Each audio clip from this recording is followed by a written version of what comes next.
नवी मुंबई महानगरपालिकेच्या गार्डन विभागात गेल्या 5 वर्षात 100 कोटींचा घोटाळा झाल्याचा महाराष्ट्र नवनिर्माण सेना म्हणून आमचा आरोप आहे. 2024 मध्ये नवी मुंबई महानगरपालिकेच्या गार्डन विभागाने खेळणी व ओपन जिमच्या साहित्याच्या खरेदीमध्ये त्याचबरोबर दुरुस्तीमध्ये मोठा घोळ केलाय. ही सगळी दुरुस्ती आणि खेळण्याची चढ्या दराने यांनी खरेदी केल्याचे आमच्याकडे सढळ असते पुरावे आहेत.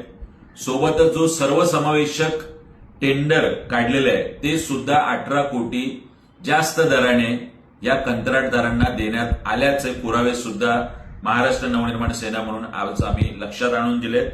माझ्यासमोर एअर वॉकर असेल, हिप ट्विस्टर असेल, एबीएस बोर्ड असेल, एरो रायडर असेल, त्यांच्यात स्काय एंटरप्राइजेसने दिलेले दर आणि त्याच स्काय एंटरप्राइजेसकडून आम्ही सुद्धा काढलेले दर याच्या 300 ते 400 पटीचा फरक दिसतोय. जे एअर वॉकर आम्हाला 24,000 पडते त्याच्यासाठी महापालिकेने 89,000 मोजलेत. जे हिप ट्विस्टर आम्हाला 24,800 मध्ये पडते त्याच्यासाठी 59,000 रुपये भरलेत. असे प्रत्येक वस्तूसाठी साहित्य खरेदी करताना मोठा घोळ महापालिकेने केलाय, महापालिकेच्या अधिकाऱ्यांनी केलाय.